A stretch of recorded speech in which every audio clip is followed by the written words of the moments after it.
It's biology with Mr. B. Biology with Mr. B. That's me. Hello, 13B. Should just be 13B that gets to watch this one. So this is for Monday's lesson period 1. And this should be the very last lesson that I'm not here. I should be back in on Wednesday. This is Sunday morning. I did do my test this morning. Unfortunately, I'm still positive, which means I can't go back Monday. So I've got to wait. Basically, I've got to wait for 10 days now. So, and then obviously I had those few days before I tested positive. Well, Cassie was positive. Yeah, cabin fever, absolutely setting. So can't wait to get back. Anyway, we have already we've done mutations. We've done, albeit all with me at home, but you have looked at the regulatory mechanisms that control gene expression. Please, please, please, as you're looking through that, doing through that, just any question is a good question. Channel your inner grace and just speak what's in your mind. It will help. So I've got 2 spec points that we've not done. And usually I would do number C, letter C next. I don't like the idea of doing C like this.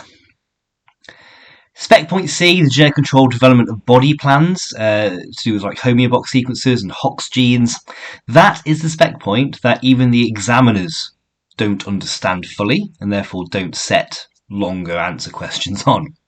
There are fundamentals which they do set questions on, but that the feedback from Mr. Barber, the chief examiner for AQA, he writes the mark scheme for paper 3, which incidentally is the paper I'm also marking this year, should exams go ahead in the summer. The feedback from them is like really not to worry too much about it because the examiners don't fully understand it. So why would they ask and set questions? Or if there is a question, the mark scheme is usually fair. But don't get me wrong, we still need to teach it. I will still teach it to the highest possible level, but I will ensure that every single student has the fundamentals that can help them should those 1, 2, 3 markers come up. But I kind of want to be in the room to do that. So I'm actually going to skip C for now and go straight to D. The importance of mitosis and apoptosis as mechanisms controlling the development of your body form, your body plan. So mitosis should be a relatively well-known, well-understood idea by now. Prophase, metaphase, anaphase, telophase, and so on. Or just this, or even just the outward sort of, making genetically identical cells. Cool. Apoptosis, you might have heard of, but we now actually need to look step by step now. So let's see what happens. And the great news about the recording, you can just rewind me and replay it as many times as you want. So let's go. So, the spec point is clear. Although it's going to be apoptosis, that's like the new thing we're going to spend our time learning, the spec point is about both. Expect questions to be about both. Because if you want to develop your body form, when we say develop body form, it's like, making sure you're not just a big blob of cells, making sure you've actually got like a specialised shape, specialised tissue, specialised organs, all in the right place. We need mitosis. You need to be able to grow. You need more cells from that original zygote. But then we also need apoptosis to refine it. So, to control our development, yes, we need cells to divide and be genetically identical, so they've got the correct nuclei, correct genes. But we also need a process of refinement to ensure you end up looking and acting and working as a human being should, not just being a big blob of cells. So, lesson objectives. Describe the roles mitosis and apoptosis play in creating the body plan. How genes respond to different types of stimuli to regulate the cell cycle. Outline the process of apoptosis. And also recap phagocytosis from Module 4.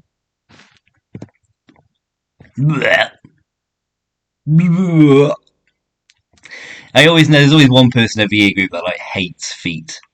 Really hates them.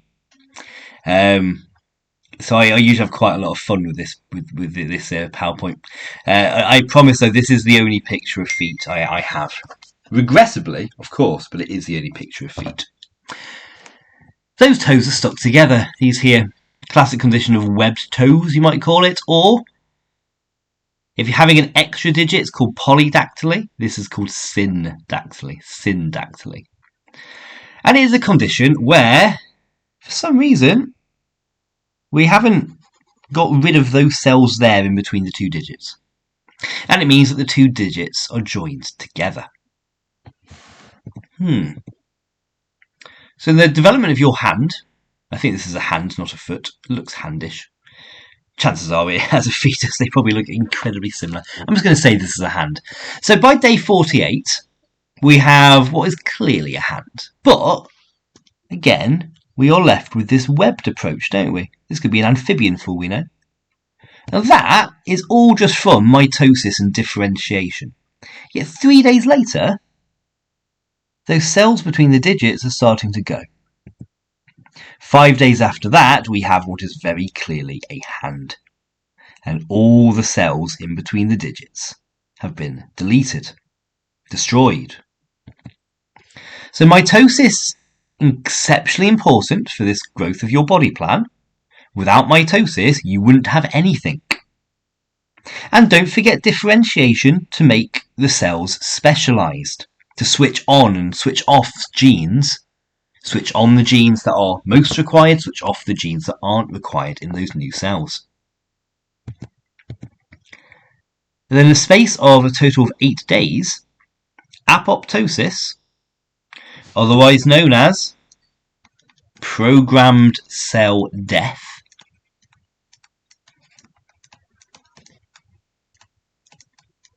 has refined those parts by removing the unwanted cells. It is programmed cell death because, yes, the cells are dying, you're removing them, but it's being done so in a controlled way. Apoptosis will not lead to it sort of like spiraling out of control and everything just dies and deletes. No, apoptosis is as controlled, as programmed as mitosis is. And as we know with mitosis, with all those checkpoints in between the interphase cycle, think the checkpoint between the G1S phase, checkpoint between the G2M phase. Apoptosis has those same controls. Things can go wrong, of course. Mutations, as we look to start this topic. A single missense mutation, single point mutation can cause completely different proteins made and could completely change how controlled mitosis is, that can cause cancer, or how controlled apoptosis is, which could cause significant cell death. Isn't these pictures, isn't that just amazing? What your body can do when told to. So apoptosis, again, definitions. Programmed cell death. It is a series of biochemical events, so chemical reactions, which lead to an orderly and tidy cell death. Organ sculpting is a fantastic example of apoptosis in action.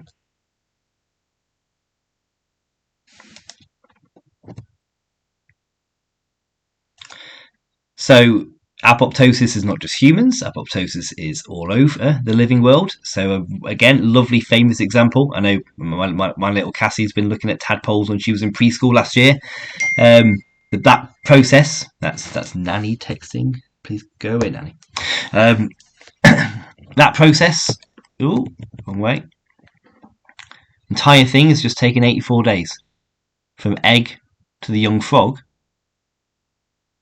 And that tail was disappearing in a space of a matter of, 2-3 months? Thank you, apoptosis. So all these cells in the tail are actually apoptotic cells. All of them are going to be removed. At the same time, you get mitosis and differentiation to ensure that the other organs of the frog, like the legs and so, also get created correctly. So control. Apoptosis can't just randomly happen. It's programmed cell death. And programmed implies control. And if you are controlling something in the human body, you need cell signaling. And cell signaling is either done by sort of think like hormonal chemicals, maybe the release of like neurotransmitters. The other type of chemicals you've seen are things like interleukins in disease topic in module 4. But what all of them have in common is that there is a chemical which will bind to either a receptor on the cell surface membrane of the target cell, or, should it be lipid-based chemical, go straight into the cell, bind to something, maybe a promoter region within the nucleus that can switch on or switch off a gene.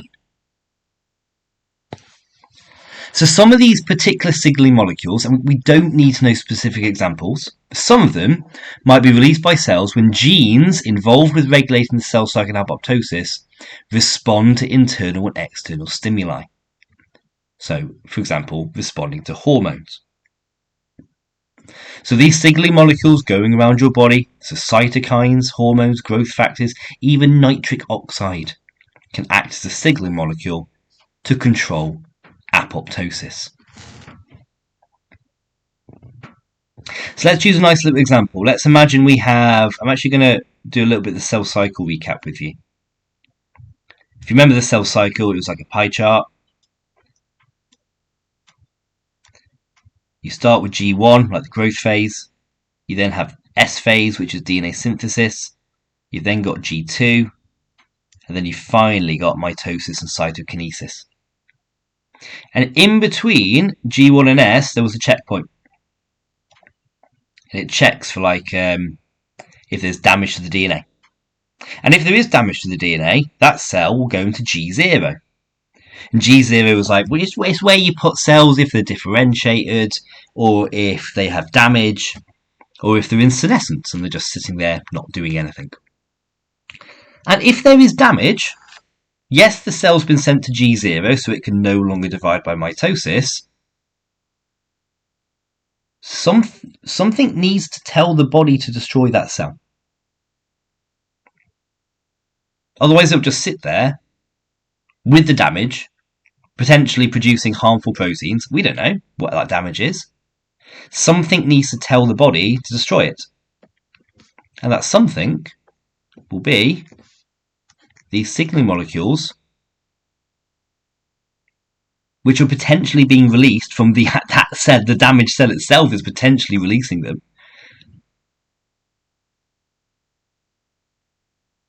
And might be triggering, I don't know, maybe phagocytes to come and take care of the problem. Or it could be surrounding cells which are going, this one's a bit different. I'm going to release a cytokine which can help inform this cell to destroy itself. There's got to be cell signaling in there somewhere. Got to be communication between cells. So a little more in-depth look at the different stimuli. So internal stimuli, what we mean by that is, detected damage to the DNA. So certain genes are expressed which might cause the cell cycle to stop or even to trigger apoptosis. So the cell can trigger its own death. Some hormones release can trigger apoptosis. You'll find so in the fetus with a hand and you got the digit separation, that would have been hormones. That's why it happens so routinely at that particular time. Even psychological stress can cause apoptosis. Maybe that's why I'm so small. It's all my psychological stresses preventing. Just every time something tries to grow by mitosis, it goes, nope, take out some of those cells. Maybe measure yourself before sort of now and then after the exams, just to see how smaller you get. External stimuli. So, as daft as it sounds, change in light intensity and temperature can trigger apoptosis. Pathogens, obviously, you can imagine the damage they cause. That makes sense. That would trigger apoptosis. A lack of nutrients, because if a cell can't support itself, what's the point of it being there? If a cell can't support itself because you've not got enough nutrients, it's better for the body to remove the cell. And drugs. So thalidomide, you may or may not have heard of. Thalidomide was where, horrible case study really. where it was supposed to be a sort of sleeping pill in the 1940s and 50s, and just so happens a little side effect is that it seemed to cure morning sickness. So a lot of doctors prescribed thalidomide to pregnant women, in particular in the first trimester, the first 12 weeks, because that's when morning sickness is at its worst, if you have it. And yeah, this drug crossed the blood-brain barrier into the fetus, and it caused apoptosis of certain cells in the fetus, which meant the babies were born, if they were born. It did cause a lot of miscarriage. If they were born with significant limb abnormalities, so born like without arms, born without legs, sort of thing. Yeah, pretty horrid. All because thalidomide triggered apoptosis. So limb development is important. We do need specialised limb development, and apoptosis causes our digits to separate.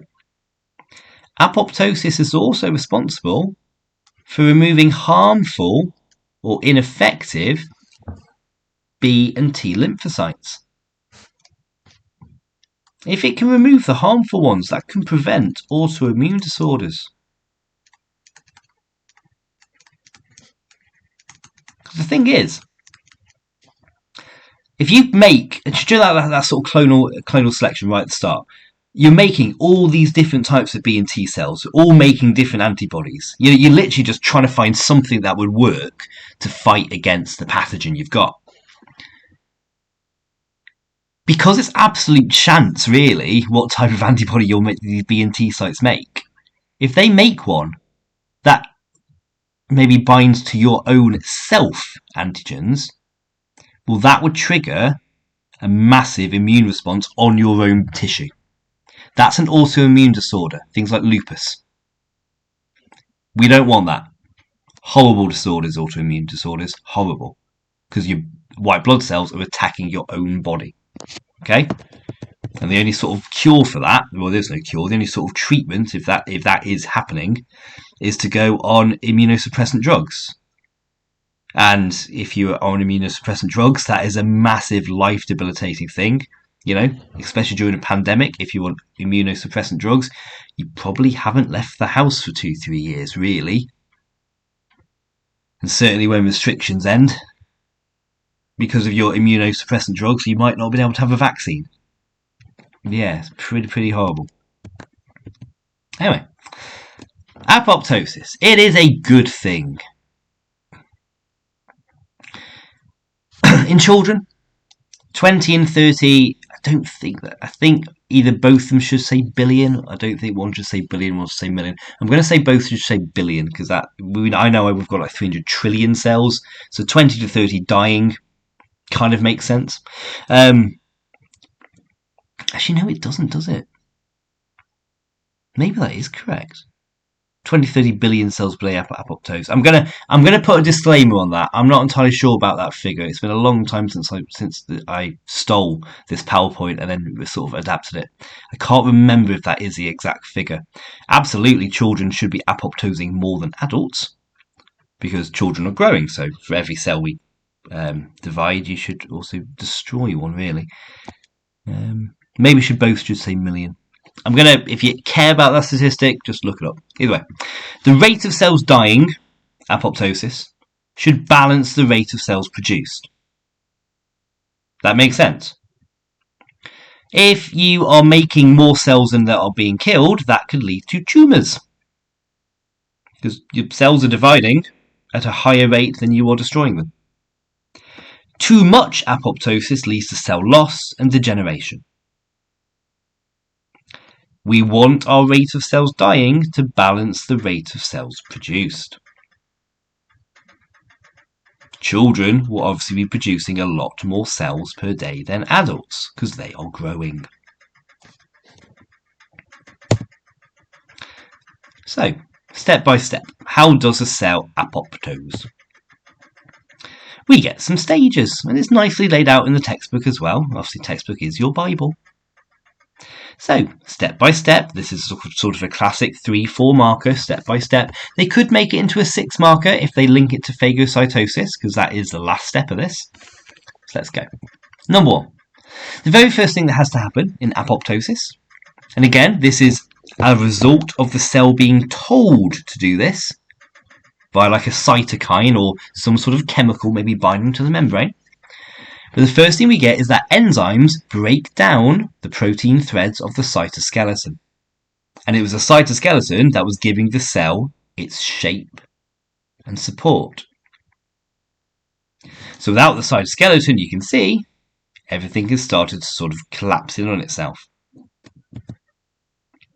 So much so, as things start to collapse in, the cytoplasm becomes more dense and the organelles are more tightly packed together. The cell surface membrane changes and you get small protrusions. So these little things sticking out, these little protrusions, I can say it. They're called blebs. What a lovely word. Little blebs. Bleb, bleb, bleb, bleb, bleb, bleb, bleb, bleb, bleb. Like, if Andy Morgan generally wants to just go around the rest of the day just going bleb to people, I'm happy to do that in the hope that it benefits science. So these small protrusions of the cell surface membrane are called blebs. The chromatin inside the nucleus condenses, the nuclear envelope breaks, and the DNA breaks as well into fragments. The cell, via each bleb, breaks into vesicles. So instead of having one big cell, you're going to end up with 20-30 vesicles, each with a small part of the cell within. And all of those little vesicles will be ingested by phagocytic cells, by your neutrophils, by your macrophages. That's to ensure that that vesicular debris does not damage other cells or tissues. And that process happens immediately, very, very quickly. So that's apoptosis. What I'd recommend, I generally would recommend this should there be time. I would recommend either doing this like a little like flashcard little booklet. So you've got one step, one drawing for each of the 5, or making a little, if you can make a little model to show it, something like that would be really, really useful. So again, just I would recommend replaying that particular part of this video 2-3 times to get the idea, the step-by-step in your head before we go further and look at some questions. So I'll just put this in here as well. You can skip through this if you're not too fussed. That last step is phagocytosis. So module 4 and module 6 from the same exam, paper 2, and also obviously paper 3 because that's got everything. So linking the steps of phagocytosis to apoptosis, that could be a 6 mark. So having it as a full story, yeah, makes sense to learn it together. So phagocytosis, you may remember that the phagocyte recognises antigens on invading bacteria as foreign, or it might be attracted to certain cells by chemicals. That is what's happening in apoptosis. As the cell blebs and as it gets separated into different vesicles, there are chemicals being released by that cell which are attracting phagocytes to the location. That's why this happens so quickly. The cell membrane of the phagocyte fuses around the bacteria, engulfing it into a vesicle within the phagocyte called a phagosome. And the phagocyte fuses lysosomes with the phagosome to make a phagolysosome. And all those hydrolytic enzymes inside the lysosome are released into this phagolysosome and hydrolyze the pathogen.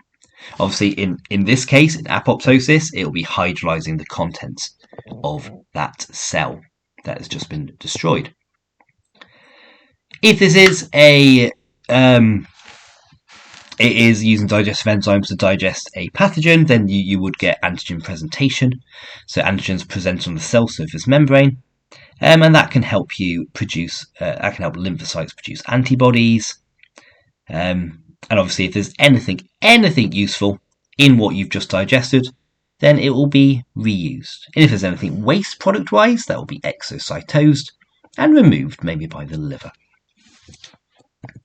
So, yay. So, neutrophils, macrophages, I'm not going to read through that, but feel free to pause the screen if you didn't know. Right. what I would like you to do, how to get help in Windows. I always need help. There is one little task to do with apoptosis in the booklet, and I want that done, please. It is task 8. When you've done it, just continue this video because I'm going to go through it right now. So, green pens. Pause me if you've not yet done it, you silly sausages. Anyway, that photograph does show syndactyly. What might have happened during development to result in this condition? Well, what might have happened is apoptosis hasn't occurred correctly. But I guess the real question is like why? And we go to these sort of things here, this bottom right. We don't need no specific examples, but we should appreciate that because apoptosis is programmed cell death, clearly this bit didn't get the message. So clearly this bit here maybe either didn't receive the positive signals. Actually, sorry, other way around. Maybe it didn't receive the death activator signals. So the signaling proteins, for example, maybe those parts didn't get those chemicals. Or maybe these parts here didn't have receptors for those chemicals. Or maybe these parts here had these positive signals preventing it and just allowed it to grow and function normally and preventing apoptosis. Something happened with cell signaling. That's the idea. One difference between apoptosis and necrosis, and necrosis is mentioned at the top here. You've also necrosis would have been mentioned as an example of plant defense in module 4. Necrosis was one of the things a plant can do. Necrosis is not controlled. Necrosis is uncontrolled cell death. Necrosis will usually be caused by damage. I think it does say at the top here, necrosis, traumatic damage to the cell results in spillage of cell contents. So it's not being blebbed into little vesicles, lovely little packages to be phagocytized. No. Something traumatic has happened to the cell and the cell's gone bleh and exploded everywhere. That's necrosis. Two situations other than digit formation and development in which apoptosis plays a crucial role. So you may remember from the PowerPoint, removal of ineffective or even harmful B and T lymphocytes.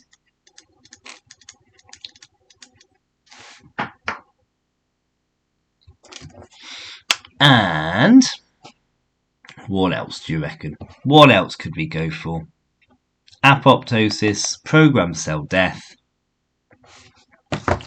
Let's go for damage detected to DNA in interphase.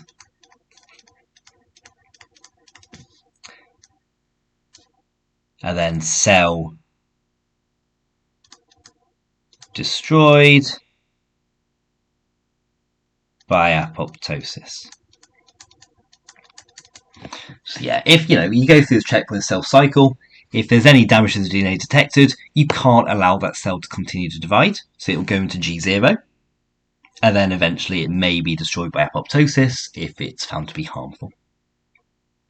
So, yay! Yeah, that's all I've got for today. When I next see you guys 13B, I will do the spec point I've missed, and that will take us to the end of this booklet. There are some lovely questions that I am going to do with you to do with cellular control, and we'll do them in a lesson. Should you get any time, if you're looking at cellular control, I have put specific biofact sheets at the back of the booklet as extensions. Most are to do with genetic mutation, which is fair because it is obviously it's probably the most common thing out of all this. I say most are to do; they're all to do with genetic mutation. But there you go. Be good. Peace out. Bye.